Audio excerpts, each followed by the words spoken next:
The uniqueness of the EU lies in the fact that the bloc sets rules that are mandatory for all members, so that the systems of different countries work as one.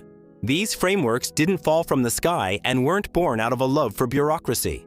They emerged as a response to the European experience, where borders were constant points of conflict and political pressure. After World War II, Europe was looking for a way to make war not just undesirable, but technically impossible. In 1951, 6 countries, France, Germany, Italy, Belgium, the Netherlands, and Luxembourg, created the European Coal and Steel Community. The idea was extremely pragmatic: to bring under joint control the industries without which war would be impossible. Tanks and cannons are made of steel, so if metallurgy is shared, the race for production becomes politically and economically disadvantageous. The next step is 1957, the Treaties of Rome. The same countries create the European Economic Community. Here, the idea of a common market with free movement of goods, capital, people, and services emerges. But for the market to work, a common entry is needed. So customs policy is immediately set up as supranational rather than intergovernmental. In 1968, a customs union was formed. Internal tariffs between countries were abolished, and the external tariff became unified. From this moment, customs became part of common economic security. The final turning point was in 1992. The Maastricht Treaty, according to which the EU officially goes beyond the economy, is established as a political and legal union. Economic integration of the community was initiated, along with a plan to introduce a single currency, the euro, a common foreign and security policy, and cooperation in the fields of internal affairs and justice. Thus, a project of peace was born, based on mutual dependence and common rules of the game. Customs frameworks became one of the key pillars. The goal was to remove borders within the Union while at the same time strengthening the common external border. Such a structure not only simplifies trade, but also levels the playing field, protects the Union's budget, and makes the entire internal market predictable. Next came the Amsterdam Treaty in 1997 and the Nice Treaty in 2001. The treaties prepared the institutions for large-scale development, expansion to the east. They allocated votes.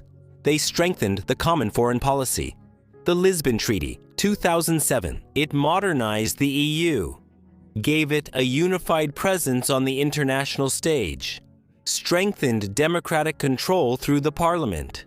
It gave legal force to the Charter of Rights and optimized the work of the large family of 27+ states. Together, this is the result of 70 years of integration, in which the states agreed to play by the same script and no longer return to improvisations that once cost Europe so dearly. In this video, we will break down the architecture of the European Union and explain why the European customs system works as a single organism on a continental scale. It all started with coal and steel, continued with a common market, and today, the European Union is already a multi-level model of integration with its own legal order, currency, and common trade policy. The first level of integration is the free trade area. It ensures the free movement of goods and services within the Union, reducing the cost of exports and imports. Goods and services cross borders more easily and cheaply. Businesses have lower expenses, and customers get better prices. But each country decides on its own how to trade with the rest of the world. There is still no single external tariff here. The next level is a single economic area. This is about 4 freedoms: the movement of goods, services, capital, and labor. A Polish company sells goods in Spain just as freely as in a neighboring city. An Italian architect works on a project in the Netherlands without a special professional permit, as long as his qualifications are recognized. A French investor invests money in a Finnish startup without currency restrictions. This does not mean a complete absence of rules. On the contrary, there are many rules, but they are shared. There are unified standards for product safety, competition, state aid, and financial supervision. The monetary union is the next level of integration within the EU. Some countries in the Eurozone have given up their own currency and switched to the euro. Among them are Germany, France, Italy, Spain, the Netherlands, Belgium, Portugal, Finland, and others. There are 20 countries in total. Interest rates, inflation control, and money issuance are determined by the European Central Bank in Frankfurt. The advantage is that there are no currency risks within the zone.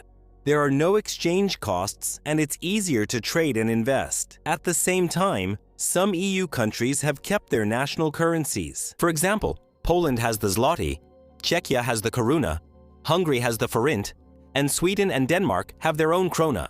They conduct their own monetary policy, but the euro is recognized and remains a reserve and trade settlement currency for all of them. Savings and prices have new benchmarks as the single European currency. Another element that is often confused with the EU itself is the Schengen area.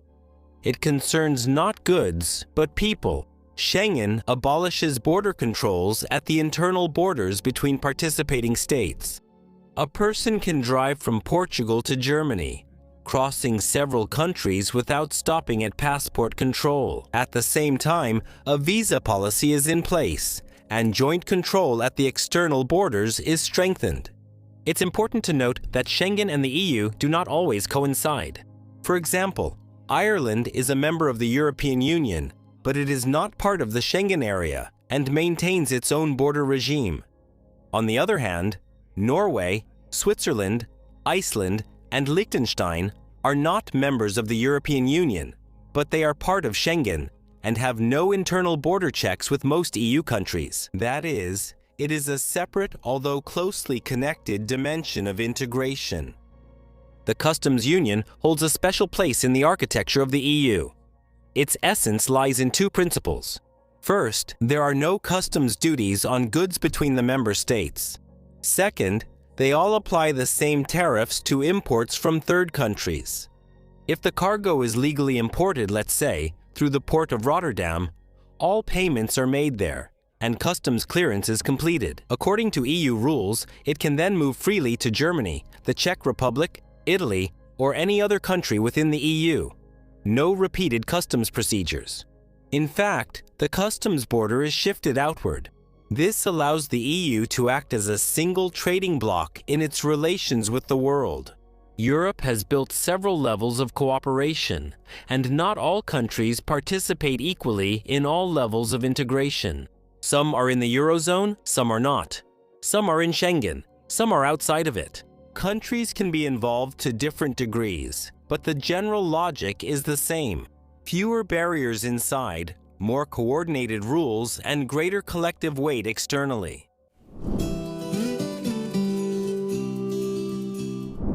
At the same time, the EU does not have a single customs authority in the form of one central agency standing at every border. The customs union is built differently. The European Commission shapes policy, prepares legislation, coordinates the development of customs IT systems, and ensures the uniform application of rules. Physically, control is carried out by national customs services. Despite unified legislation, the way the law is applied may differ in different countries. The reasons are the level of digitalization, risk management, staffing capacity, anti-corruption culture, and investment in infrastructure.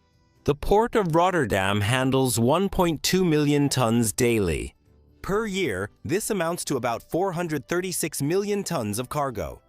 And it has powerful IT systems for risk analysis. Instead, a small border checkpoint in southeastern Europe faces different resource constraints. On our channel Cena der Zavi, we already have a series of videos about the customs systems of European countries, where these contrasts are shown. How the Netherlands earns billions at customs. The Baltic countries, from Soviet-style customs to modern service. How Poland profits from customs. Billions at customs. The EU's smuggling loophole. How Bulgaria and Romania control Europe. It's important to note that the European Customs Union is nothing like the customs union that Putin has been pushing for years. These are completely different things, like night and day. The Kremlin's customs union project within the framework of Eurasian economic cooperation had a completely different political logic: to keep countries at arm's length, making it harder for them to access other markets. The rashist version was more of a union of dependencies rather than equal partners, locking in geopolitical alignment with Moscow in line with Moscow's political interests. In 2013 and 2014, there was a fierce struggle between two paths for Ukraine's integration. The Yanukovych government, under pressure from Russia and the pro-Russian lobby inside the country, actively tried to sabotage the process of signing the association agreement with the EU, which included customs integration and a free trade area agreement. Instead, a narrative was imposed about the benefits of joining the customs union under Moscow's leadership. It was against this Kremlin model that Ukraine rose up during the Revolution of Dignity.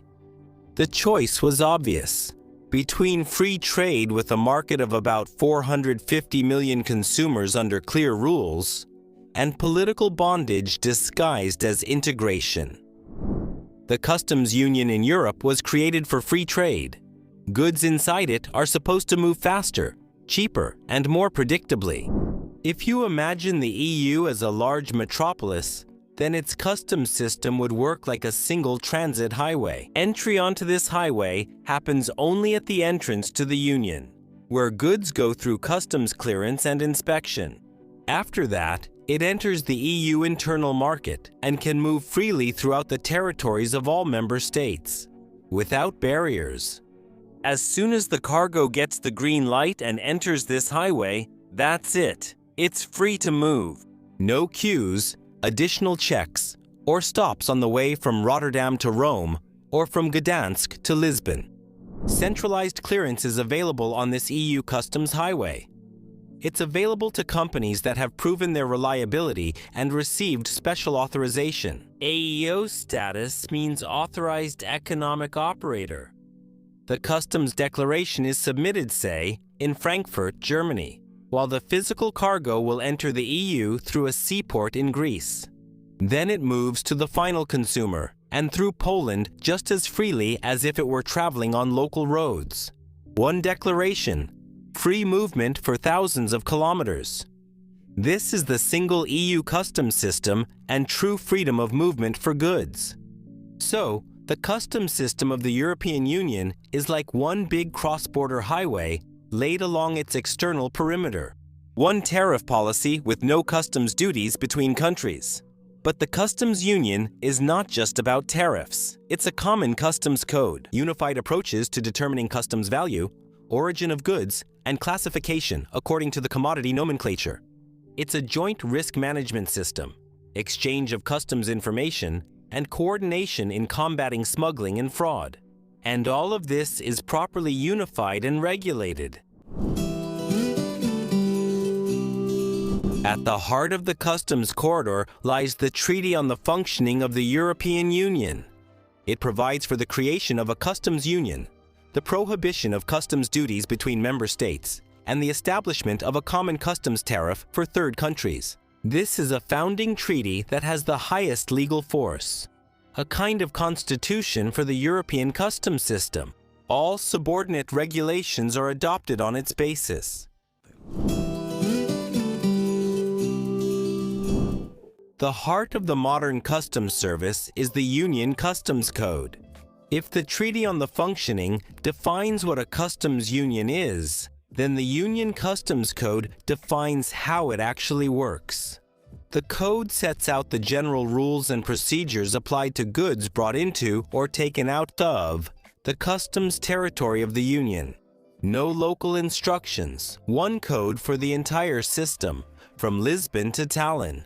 Alongside the code, there is a set of delegated and implementing regulations that specify the technical details. And there is also legislation that is not formally part of customs legislation, but is closely connected with the movement of goods. For example, directives and regulations on VAT and cross-border trade, excise rules, legislation on market surveillance, and product safety. And in order for businesses and customs authorities to adapt, the TGI transitional provision is in effect. It's like a temporary compatibility mode that allows paper-based decisions to be transitioned to full digitalization. Detailed rules for transit, origin, sample forms, interaction between customs authorities, customs decisions, consultations. To support this, the European Commission's Directorate General for Taxation and Customs Union publishes clear instructions, a set of guides, manuals, and commentaries on all complex topics. From general recommendations to obtaining the status of an authorized economic operator, tariff information, the intricacies of transit, and rules of origin of goods. And although these documents are not laws in the strict sense, they provide an accurate understanding of how exactly the European Commission sees and interprets the norms of EU customs legislation. It's a kind of roadmap that helps you move forward more easily and clearly. In the Customs Union, specific goods move: Colombian coffee, Turkish tomatoes, Taiwanese microchips, anything at all. To let them through, Customs needs two things: to understand what the goods are and how much they cost. This, along with the country of origin, determines what duty the importer will pay at the EU's external border. The UCC Customs Code sets the framework very clearly. The customs value equals the actual transaction price. If smartphones are imported from China, customs must base their calculations on the actual contract price, not on assumptions about what it might cost on the market. A single tariff language for everyone. A single customs tariff plus combined nomenclature. The same product is always classified the same way in any country. For example, a washing machine has the code 8450. Regardless of whether it crosses the border in Greece or in Denmark, no country can assign its own classification. The origin of the product, meaning where it was produced, and whether it is eligible for preferential duty or is subject to the full rate. For example, a car assembled in Morocco when brought into the EU can benefit from preferential duty if it underwent a change during production in Morocco. The product code changed or substantial value was added. Simple screwdriver SKD assembly does not qualify. A single customs tariff applies to the import of goods through the external borders of the EU. Common customs tariff. For example, if the import duty on bananas is 10%, it is 10% in all 27 countries. Absolutely without exceptions. The tariff is common for all EU members. But the duty rates differ for different types of imports, depending on what the goods are and where they come from. To classify a product, the EU has a single 8-digit code system. It's a huge catalog of all the goods that can move through the EU customs system. The system has over 10,000 product categories. It is synchronized with the international HS, the Harmonized Commodity Description and Coding System, but it has been specifically refined for European realities. The code is read like the address of a product in a catalog. Here is the breakdown for a product. Cocoa paste. The CN precisely identifies the product. When a company fills out a declaration, it doesn't write cocoa, but enters 18061015, and it's immediately clear what the product is. 8 digits of the code are enough to determine the basic import duty rate. And if special rules, restrictions, quotas, preferences, anti-dumping, or other special types of duties need to be considered, the code expands from 10 to sometimes 14 digits which supplement the CN, serving as an extension of it. This way, the EU's trade statistics become accurate. You can see how many tons of cocoa were imported from Ghana, whether the import of electric vehicles is increasing, whether steel exports are decreasing, and so on. The data about the goods is entered into the TARIC integrated tariff system. All member states use this database to combine all measures related to the customs tariff and determining the duty rate. On this customs highway, TARIC is the route navigator. It is not a law as such, but serves as an IT platform that implements the law. If a Ukrainian company imports the same cocoa paste to Poland, it enters the CN code 1803 into TARIC, and the system provides a complete list of necessary measures for this product. The duty for third countries is 9.6% sanitary certificate. Quota is 83% preference under the Ukraine-EU agreement. Rate is 0%. Do not confuse with tax exemption. The EU has built not just a physical customs space, but one of the world's largest integrated digital systems for controlling the movement of goods, which unites the main pan-European platforms. The computerized transit system, the import control system, the automated export system, the customs decision-making system, and the customs investigation system, as well as other online services and databases of the EU Joint Customs Service. The digital platforms operate as a single network that connects every corridor, port, and warehouse in Europe, allowing the customs system to quickly and accurately identify risks, coordinate actions, and effectively control the movement of goods. As part of the ongoing customs reform, these systems are gradually being integrated into a single customs data hub. We will talk about it later. This will further strengthen the security and automation of customs procedures in the system. Процедур у Союзі. NCTS is a joint electronic transit system that has connected the customs of the EU, the countries of the European Free Trade Association, Turkey, Ukraine, the United Kingdom, as well as, from November 1, 2025, Moldova and Montenegro. It transforms dozens of national procedures into a single digital transit process. How does it work in practice?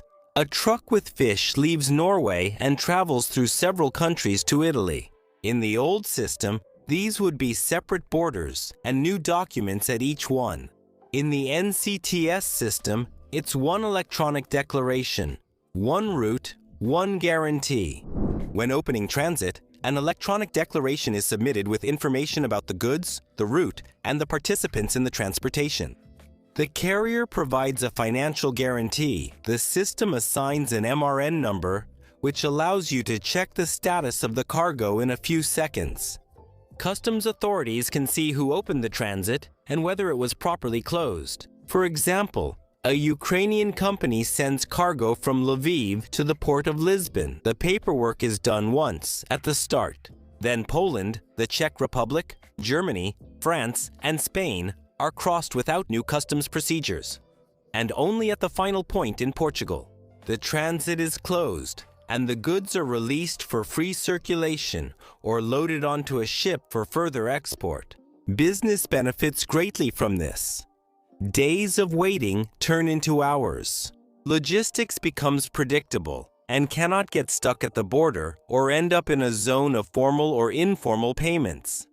Customs corridor.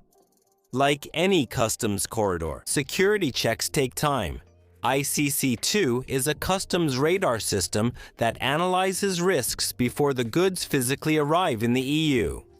It collects data about the cargo even at the loading stage, thousands of kilometers away from Europe. This happens by submitting the ENS before arrival and the EXS before departure. The system automatically analyzes risks. Suspicious or dangerous shipments can be stopped even before departure. The focus is on air and sea transportation, where the risks are highest. This is a security tool, a way to fight smuggling, counterfeits, drugs, explosives, and dangerous goods. It starts even before the physical border is crossed. ICS2 is also a response to today's reality of rapidly growing e-commerce. Millions of parcels from AliExpress, Temu, or Amazon.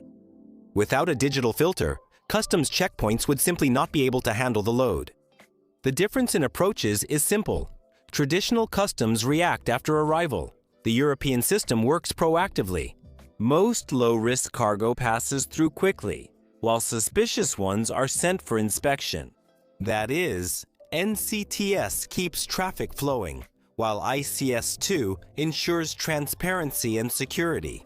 Therefore, today, The EU is not just a free trade zone, but a digital customs infrastructure where the border transforms from a booth with a barrier into an analytics-driven control center. Special status of Authorized Economic Operator, AEO, Authorized Economic Operator. This is the moment when the EU Customs Highway allows you to drive in the VIP lane. If regular companies move in the general flow, going through inspections, then holders of the Authorized Economic Operator status move faster and almost without delays. This status is granted to businesses that have proven their reliability, comply with customs and tax regulations, maintain transparent accounting, have confirmed financial stability, control internal processes within the company, and meet security standards, including access control, monitoring, and partner verification. Any company involved in the international movement of goods, from the manufacturer and exporter to the carrier or customs representative, can apply.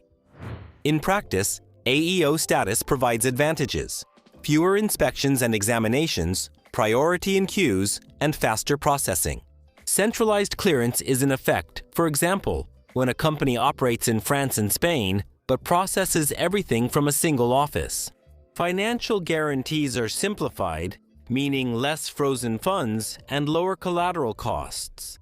As a result, there is less bureaucracy, fewer contacts with customs, and lower risks of delays. For logistics, this is a direct competitive advantage because the goods are delivered. The status is recognized throughout the EU and in countries with which mutual recognition agreements have been concluded, including Japan, Norway, China, and, to a limited extent, the United States. If a Polish electronics manufacturer exports goods to Japan without AEO status, they may get stuck in a Japanese port during inspections. And with this status, customs immediately sees it in the system. This business has been verified by the EU and is cleared faster. The AEO mechanism has been in place since 2008. And today, in 27 countries, more than 18,000 companies have this status. Among them are such large international companies as Otto, Puma, IKEA, Procter & Gamble, and Panasonic. As importers and exporters who benefit from customs simplifications, as well as DHL, DCV, Rhenus, and TNT. As logistics operators with confirmed high standards of security and accounting. As of the end of 2024, almost 9 million operators are registered in the Economic Operators Registration and Identification System, EORI. The share of cargo processed through customs procedures involving certified operators is high. 76.7% of imports and more than 74.5% of exports in the EU in 2024 are processed with the involvement of certified operators. This indicates that AEO in the European Union is not just a formal status, but a key element in organizing international trade. In Ukraine, the program has been operating relatively recently, since 2019 as part of the obligations to align with EU customs legislation.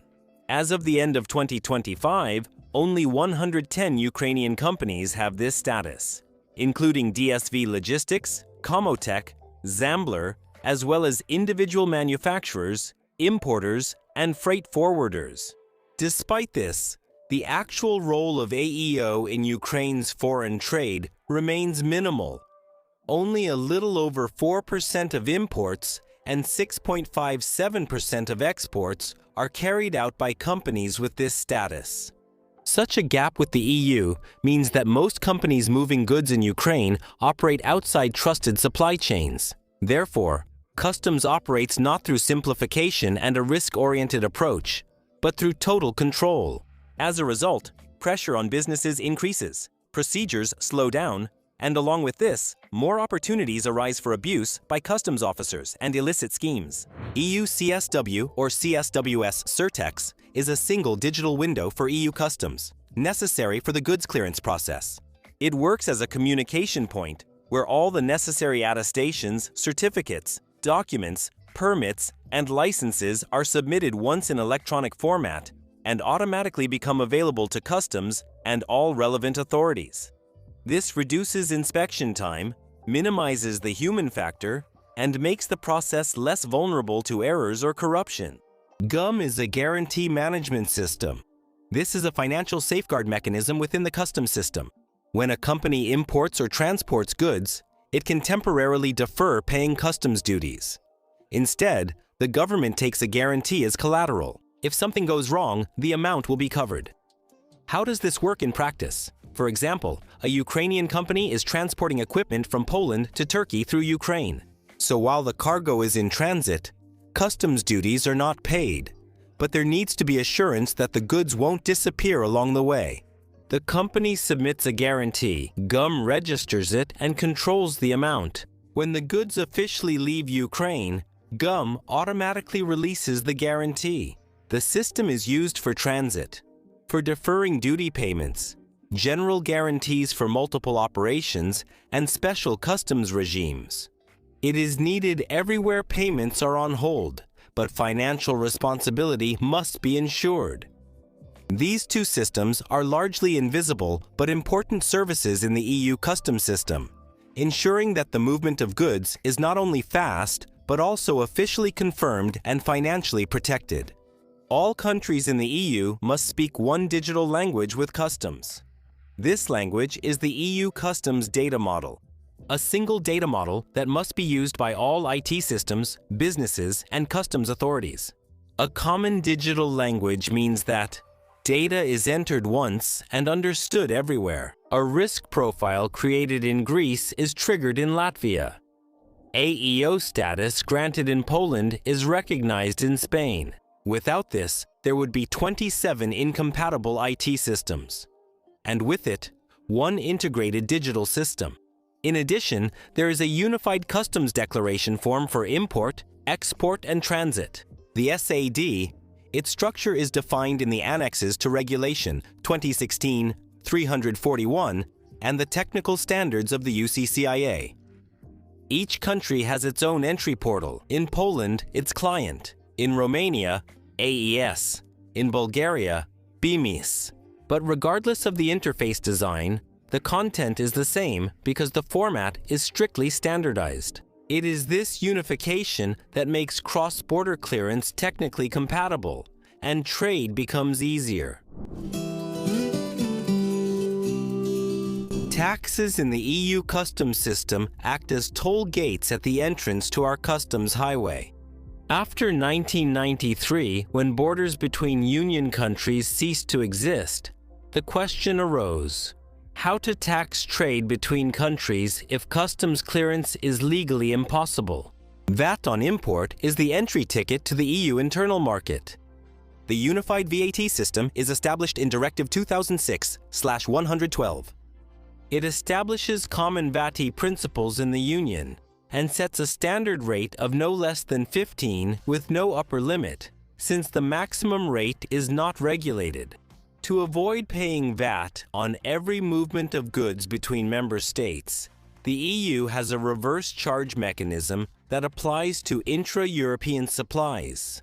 In such a transaction, the seller is in one EU country and the buyer is in another, and it is the buyer who independently accounts for VAT in their tax reporting, simultaneously reflecting the tax liability and the tax credit. This rule does not apply to imports from third countries, where VAT is paid by the importer either at customs or through a deferred accounting mechanism in the tax system, depending on the model in place in the specific EU country.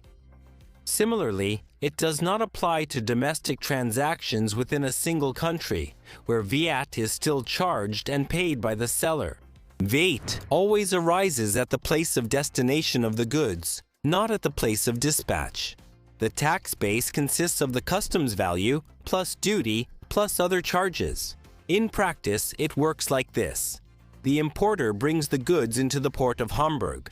Customs determines the customs value, adds the duty and other payments, and VAT is charged on this amount, which the importer must pay or secure with a guarantee. Excise tax applies to goods that require special regulation. Alcohol, tobacco, energy resources, gasoline, gas, and so on. Directive 2020/262 concerns common excise rules and sets minimum thresholds. For example, for alcohol, it's from 550 euros per hectoliter of pure alcohol. For cigarettes, from 90 euros per 1,000 pieces, and for gasoline, from 359 euros per 1,000 liters. There are no maximum rates set, which member countries can increase at their own discretion. Movement between countries under excise control is organized through the electronic IMCS system, and here, customs often serves as the fiscal administrator. During import, it is customs that initiates the excise payment mechanism. In the port of Marseille, Antwerp, or Gdansk, a truck with alcohol can't just slip through. The system checks whether the excise warehouse is registered, whether there is a storage permit, and whether a guarantee exists. Import duties from third countries are one of the main sources of revenue for the EU budget. In 2024, EU customs authorities collected 26.8 billion euros in customs duties. According to the distribution system, 75%, which is 20.1 billion euros, was transferred to the EU budget as traditional own resources. The remaining 25% stays in the country where the goods cross the border to cover administrative costs related to customs collection. According to Eurostat, in 2024, the EU's total tax revenues amounted to 40.4% of GDP, of which taxes on production and imports, VAT, and customs duties accounted for about 12.9% of GDP. Customs duties contribute to the common budget and demonstrate that the European Union's customs system is both a tool of unity and a key mechanism for financing a unified policy. In any European Union country, the customs system is based on European Commission regulations. First comes the foundation, then the tariff basis, transit accounting, and fiscal digitalization. After that, national law comes into effect. It determines how the customs office is organized, what penalties are applied, how IT systems are implemented, and what the internal instructions are, but it cannot contradict higher regulations. As a result, this makes it possible to use shared systems and provide the same experience for businesses in Portugal, Slovakia, or France. The rules, access logic, and basic conditions are the same, and national nuances can only further detail the procedures without changing their essence. At the same time, even in the EU's common customs system, there is still the temptation to go where control is weaker. There is a phenomenon known as port shopping, when importers choose the entry point not because of logistics, but due to the human factor, negligence, overload, or corruption at customs. The schemes can look different. If, for example, the Italian customs conducts checks only formally and does not carry out a thorough physical inspection, goods with higher duties can be declared as another, cheaper product. For example, bananas with a duty of 10 can be turned into cheap coconuts with a 0 rate in the documents. Or, through the corrupt Bulgarian customs, goods are imported with the correct code, but the customs value is deliberately understated. But since the duty is calculated as a percentage of the price, the budget loses out on revenue. As a result, both national budgets and the EU budget suffer, and honest businesses find themselves at a disadvantage. That is why the European Union is systematically fighting this through shared digital databases, market analysis algorithms that highlight suspicious shipments, constant information exchange between the customs authorities of member states, and audits of their work. The task is simple in essence, but difficult to implement. To ensure that the rules at the EU's external border are enforced equally strictly at every customs office.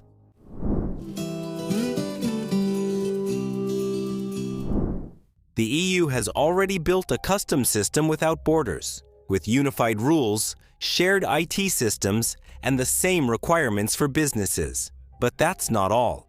At the heart of the new EU customs reform is the European Commission's proposal to create a new customs authority, a single EU customs agency that will centrally manage customs data, coordinate controls, administer risks, and oversee the enforcement of rules in all member states. A key element of the transformation will be the EU Customs Data Hub. a joint European data center that will replace 27 national databases. In it, businesses will submit a single digital information package for the entire EU. Import declarations will be checked automatically, and risk analysis will be carried out using algorithms and artificial intelligence.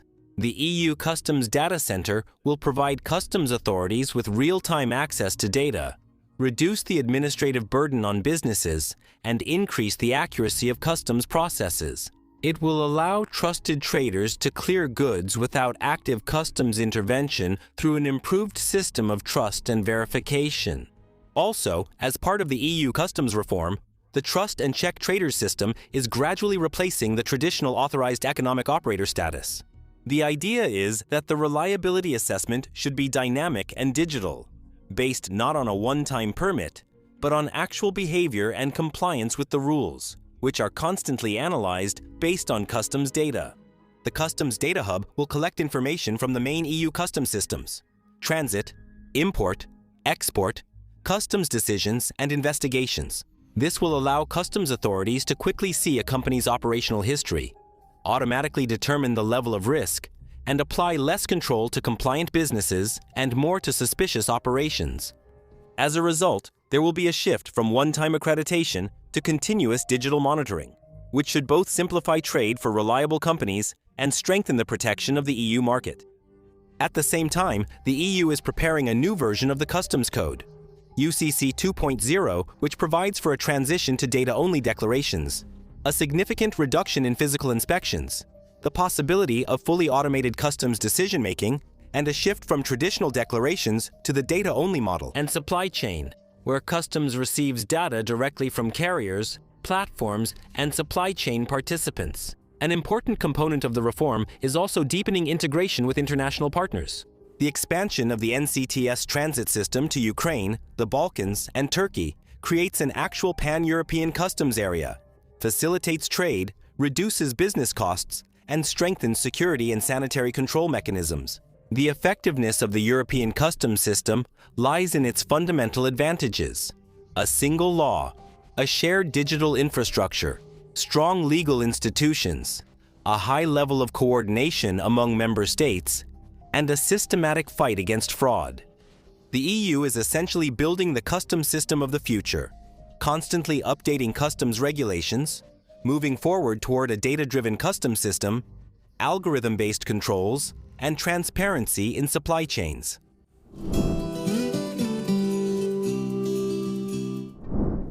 The EU has found a brilliantly simple solution. The border for goods exists only once, at entry. After that, the internal territory begins with no customs barriers. The entire economic power of the Union is based on this logic. Italian prosciutto goes to Latvia, Estonian microchips to a factory in Portugal, and French cheeses to Greek restaurants. No lines, no paper declarations at every border, no repeated inspections. A truck from Germany to Spain doesn't spend half its life at checkpoints. Instead of 10 sets of documents, there's just one digital set. Instead of unpredictable delays, there's a clear procedure. You don't need to open a representative office in every country to sell your goods. By registering in one EU country, you actually get access to all of them.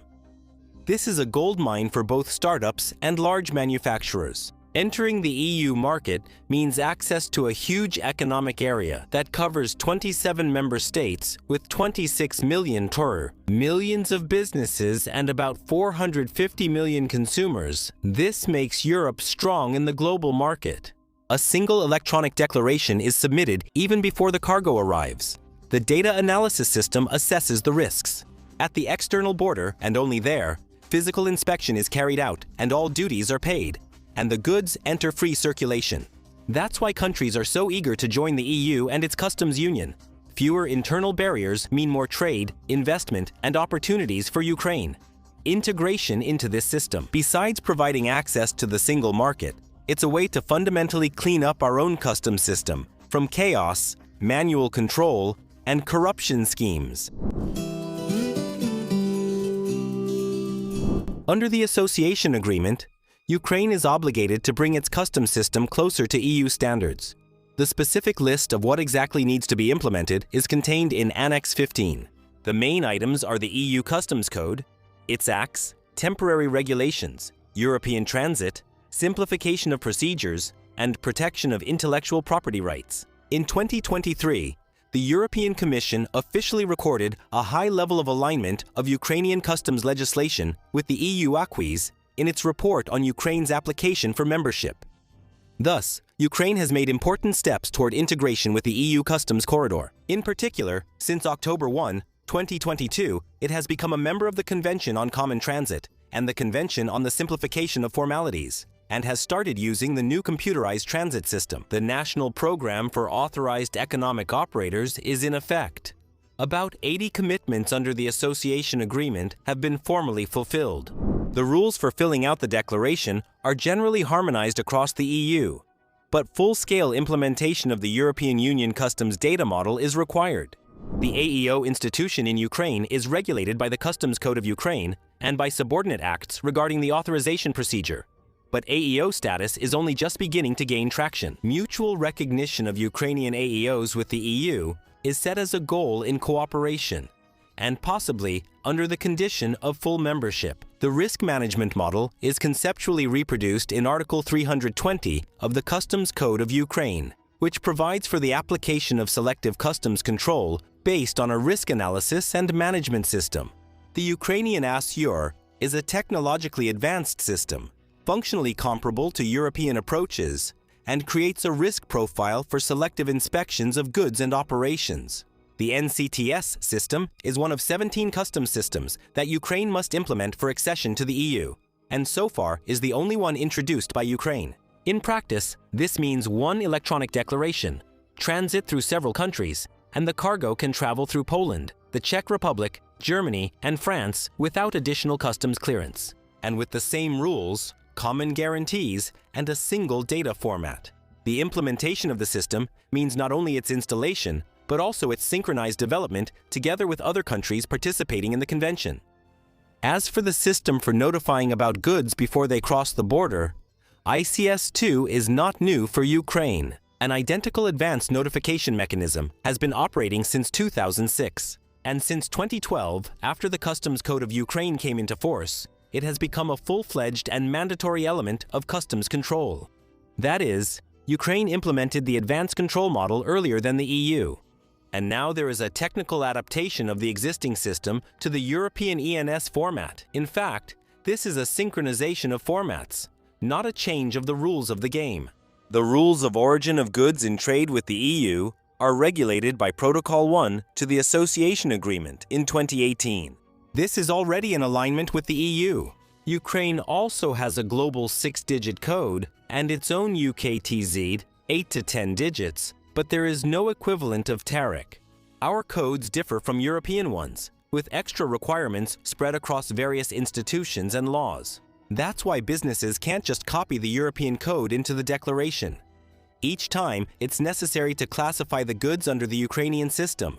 This discrepancy is the reason for delays, disputes with customs, and additional corruption costs. The customs valuation rules are the WTO rules, but the classification of goods, the Convention on the Harmonized System, is the same for Ukraine and the EU. However, our approaches and the European ones do not always match. That's why it's important to have not only unified legislation, but also uniform application of the law. Also, in the EU customs system, there are two key tools for combating smuggling and schemes: risk management and post-audit. The first means that the state shouldn't check every truck manually, but should work smart. It analyzes data and stops those shipments that look suspicious. Post-audit means that customs can check a company after goods have been released into circulation and assess additional charges if something was missed during clearance.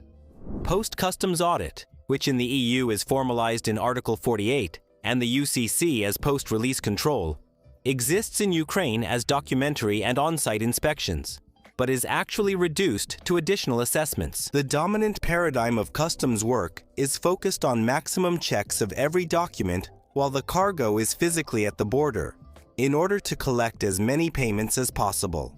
In such a system, post-audit is not as in-demand or developed as in the EU, which hinders the development of risk-oriented control, complicates legal trade, and preserves the grounds for corrupt practices. In the area of transit, the Ukrainian system is generally compatible with the European one in terms of procedures. However, when it comes to import VAT, the differences are fundamental. Although in both the EU and Ukraine, the import of goods is subject to VAT, the provisions of Directive 206.112 of the EU have not been implemented in Ukraine. In particular, important tools that reduce the financial burden on businesses are missing, such as mechanisms for deferred or conditional accrual of import VAT. The key difference lies in the administration model. In Ukraine, import VAT is actually collected by customs authorities during customs clearance and is paid into the budget with actual funds, which is significantly different from the EU, where, on the contrary, customs authorities may not be involved in the actual administration of this tax at all. There, postponed or deferred import VAT accounting regimes operate, under which an importer who meets established criteria does not pay VAT at the border, but instead records it simultaneously as a tax liability and a tax credit in their tax reporting. At the customs clearance stage, a financial guarantee is usually sufficient. As a result, the Ukrainian model is significantly more fiscally burdensome for businesses and creates additional liquidity gaps, whereas in the EU, import VAT is not a cash barrier at the border crossing. So at the regulatory level, Ukrainian customs legislation is largely aligned with EU law. The basic institutions, procedures, and regulatory logic generally coincide. At the same time, the key difference lies in the quality of customs administration. That is, the enforcement of existing rules by customs authorities. This is due to both the influence of corruption and insufficient institutional capacity. Personnel, IT systems, analytics, internal control, all of this together reduces the effectiveness even of formally harmonized regulations. The weakest point is the structure of the state customs service and the quality of its work, which not only does not meet EU standards, but has been and remains a chronic problem. The issue stems from customs policy implementation, not regulations. It is much harder to break the inertia of inefficiency, micromanagement, and tolerated corruption. The law on rebooting the customs service, which came into force on November 1, 2024, was supposed to be a starting point, but instead turned into a pause without any changes.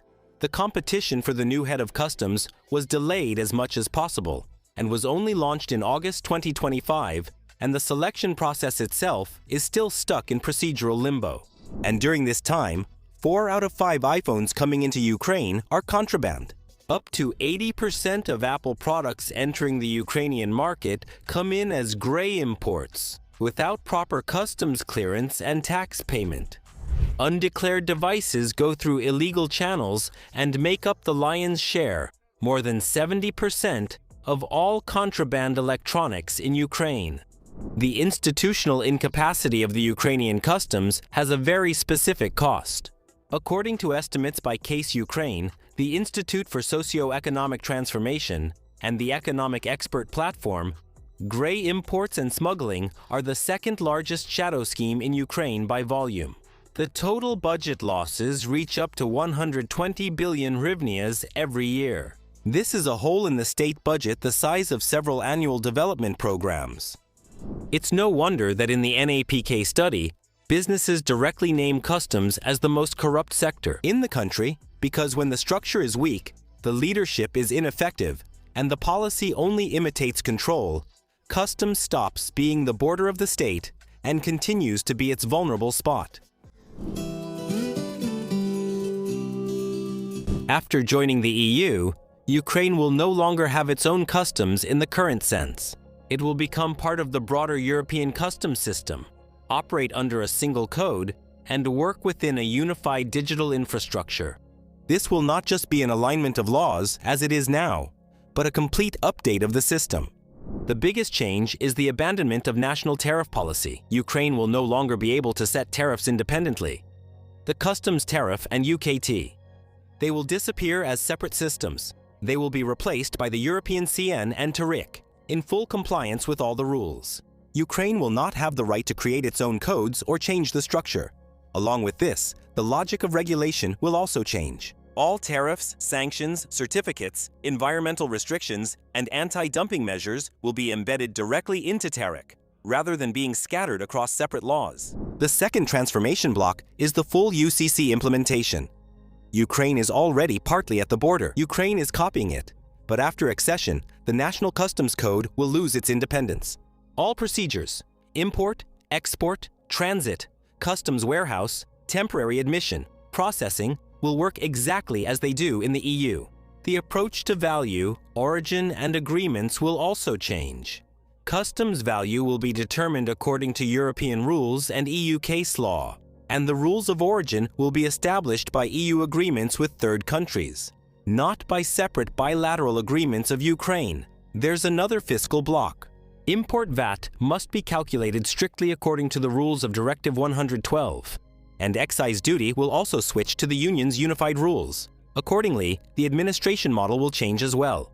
At the IT systems level, Ukraine has already integrated into the Common Transit Convention and launched NCTS. But after joining, it will be necessary to fully integrate into the entire infrastructure of the Customs Union and into the new European Union Customs Data Hub, proposed by the European Commission as part of the new customs reform. This will require a complete transition to EU digital standards and abandoning any national declaration formats.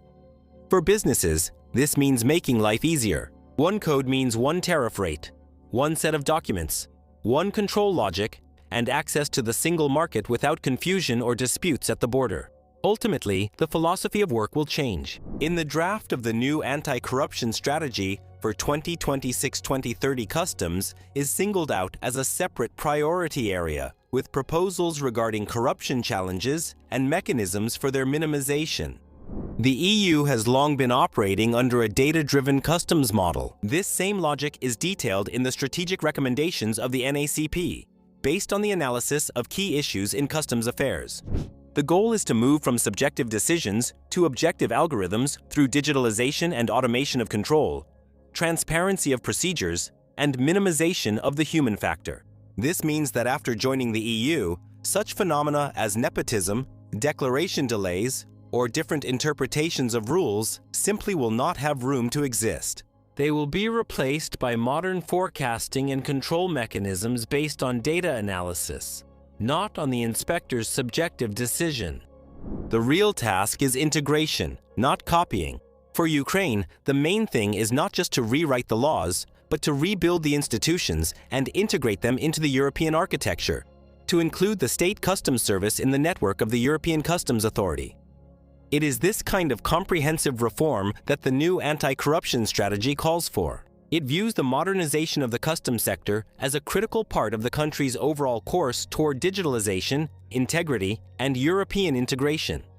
The overall conclusion of the European Commission in its 2023 report is that Ukraine has achieved a high level of formal harmonization in the area of the customs union, but it requires further deepening, implementation, and reduction of corruption risks. So if Ukraine wants to become a full member of the EU and gain access to the largest free market in the world, it will have to change the rules of the game. Today, the EU customs is evolving into a smart digital network that detects risks in advance, analyzes flows in real time, and blocks fraudulent schemes before goods even touch European soil. We read all the comments carefully. Write your opinion. Do you think Ukrainian customs will be able to become part of this network? Or will it remain a corrupt relic of the past, incompatible with the European market? The project is being implemented with the support of the EU Anti-Corruption Initiative. EU ACI is the leading anti-corruption program in Ukraine, funded by the EU, co-financed and implemented by the Ministry of Foreign Affairs of Denmark. The opinions and views expressed in this video do not necessarily reflect the position of EU ACI, the European Union, or the Ministry of Foreign Affairs of Denmark.